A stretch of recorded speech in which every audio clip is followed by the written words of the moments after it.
Hi everyone and welcome along. Today I've got a lovely relaxing tutorial for those of you who aren't sure what you want to paint next. I went to Budleigh Beach in Devon this weekend and was really struck by the beauty of the amazing array of pebbles all along the shore, and the colours really struck me as beautiful watercolour washes. So we're going to do a lovely piece of watercolour pebbles. So grab your paints and let's get started. So I've drawn a circle using a compass, but you could just draw around a plate or a glass or something. Roll of sellotape, actually, that's a really good one that no one thinks about. And yeah, sometimes we don't know what to paint, do we? We're in the mood to paint, sit down and get creative, but then inspiration eludes us.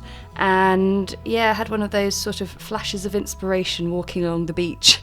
It sounds a bit cheesy, doesn't it, walking along the beach and you get all inspired. But the pebbles are really beautiful. I've heard that the pebbles in question were imported from France. I'm not like 100% sure about the exact origins of that rumour, but yeah, that is what I've heard. So I'm mixing up a really pretty plethora of colours.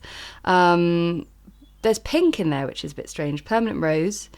But if you sort of rewind back and look at that little video, little photos of the pebbles that we took, you'll see the tones in there are really magical. So I've got burnt sienna, Mars black, Paynes Grey, Prussian blue, all the usual suspects mixing around, but then also a bit of permanent rose.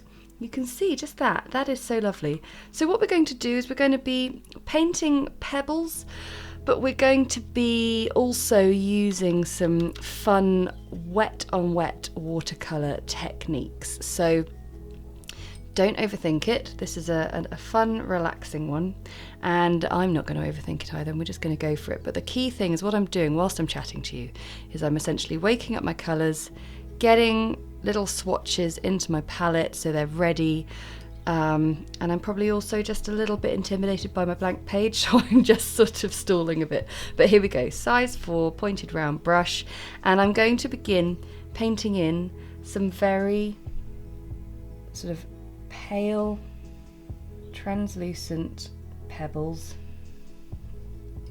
very, very dilute, going sort of quite up to the edge of the circle.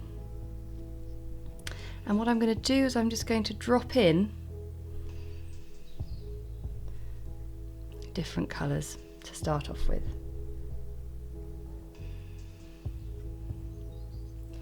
And we're just going to allow the colours to do their thing. Honestly, these will blend and transform into really sort of amazing, unrecognisable blends. But what I'm going to do is I'm going to be, on one hand, I'm going to be painting pebbles that are sort of different shapes and sizes, different colours. Look at that lovely pinky tone. Let's drop in a little bit of colour there, that's rather nice. But then also ones that are sort of next to each other, I'm gonna paint one or two that just kiss the edge of each other and feed off from one another like that. So I'm gonna enjoy filling up this page with pebbles. There we go, a little extra kiss there.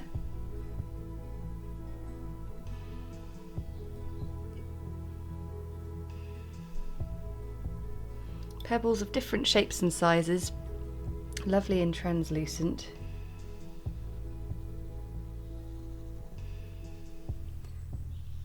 With a size 4 brush,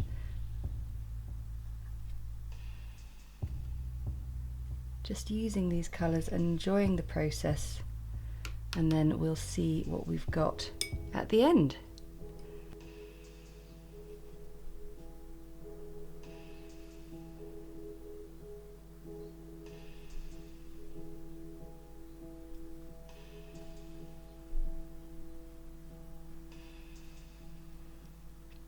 So when you've got to the point where you have pretty much filled up your area with the larger pebbles. Whoops. Well, you caught me. It's all been going so well, and I've come back in to film this last bit. Nah, don't worry about it though. If you get those little blobs of colour on your brush, little grains of paint, you can just sort of dab at them a little bit and blend them in, and they will soften. Well, there you go. You get it all on this channel. Real honest painting. Well, anyway, that's looking really lovely, but of course I did paint in one or two slightly smaller pebbles, and that's what we can do now. We can go in just with a slightly smaller brush and fill in the gaps. I also started to introduce yellow ochre as a colour to include, which has done a really nice job.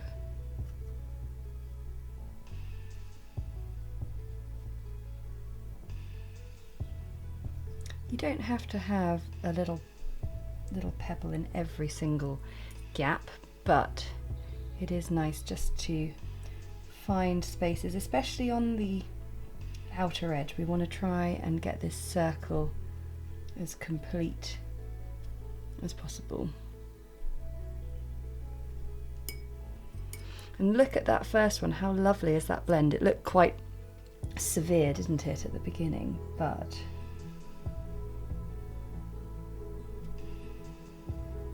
now this is lovely and relaxing, but I've got one more step for you, because I think we can make these even more beautiful, these pebbles. We do need them to dry 100%, so that's what we're going to do first. And don't worry if some of your pebbles have slightly overlapped the outer edge of the circle. It's all good. We get such a lovely sense of a circle as long as we've sort of got quite a full outer edge, if you see what I mean. So I'm just going to pop one last one in here.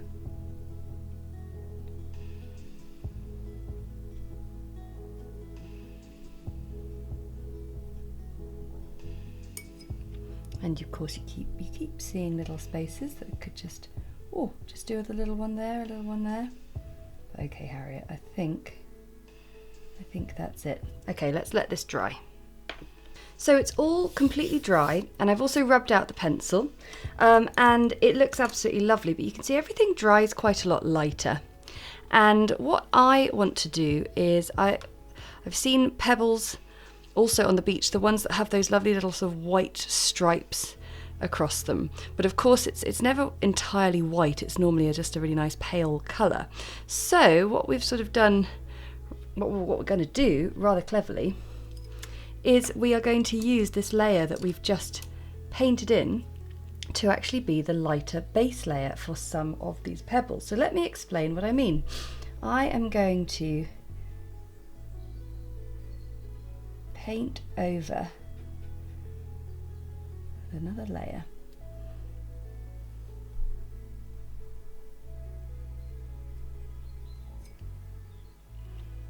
and leave a little stripe of unpainted space.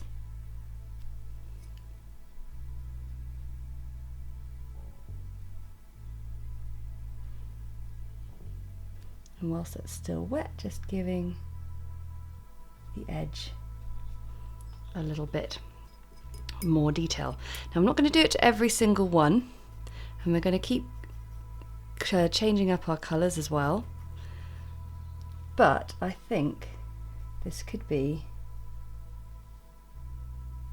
a really lovely way of just turning this piece into something really lovely.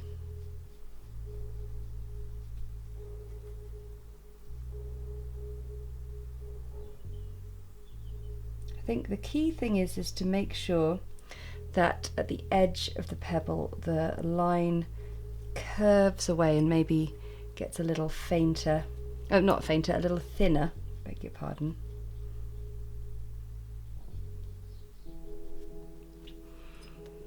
And whether you choose to have your line, do you see what I've painted up to there with a quite dilute colour and then added darkness around the edge.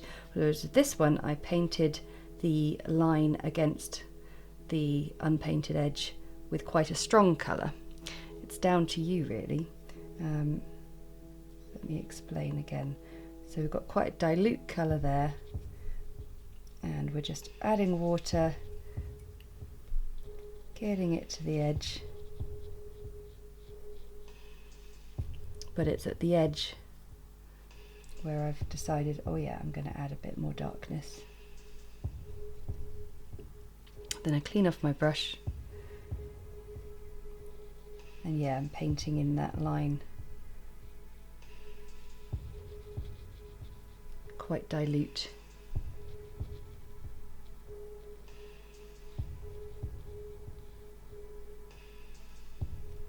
And then getting a bit of concentrated colour. And you don't have to do it all the way along the stone.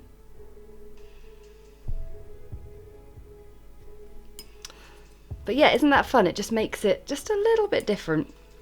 So I'm going to sort of continue choosing some of these stones, and I'll just do one more for you guys on camera. Because of course it doesn't just have to be a single line, it could fork, it could be a double line.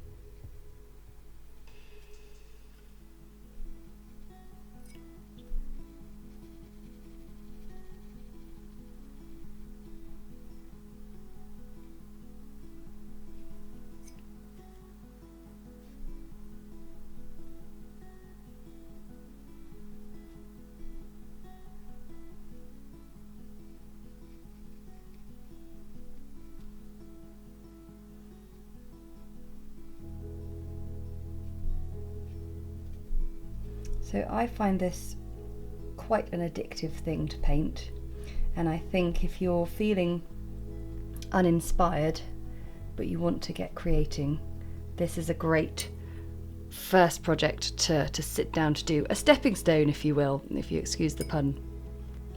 And you could just keep on painting to your heart's content really.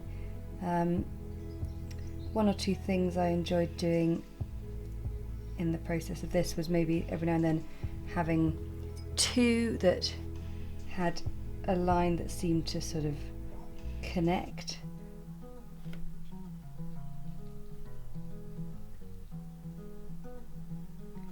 And you could arrange your pebbles in all sorts of different shapes. Maybe numbers for a birthday or a heart for Valentine's Day. Any of you wondering about whether we're going to be doing some card painting projects for that, don't worry, we've got some fun ideas coming up which are fun to paint whether you want to acknowledge Valentine's Day or not. Anyway, here we have a really lovely piece full of beautiful blends of colour, so a really useful watercolour wash blend technique practice, but also a lovely bit of calming pebble art. Thanks so much for watching. I really hope you enjoyed that one. I want to say a huge thank you to my patrons for their support, because that support enables us to keep creating videos like these that everyone can enjoy. And if you enjoyed it, then hit the like button and comment below to let me know how you got on with that one. And of course, if you never want to miss another video, then hit the subscribe button and that little notification bell just next to it. And I will see you again next time.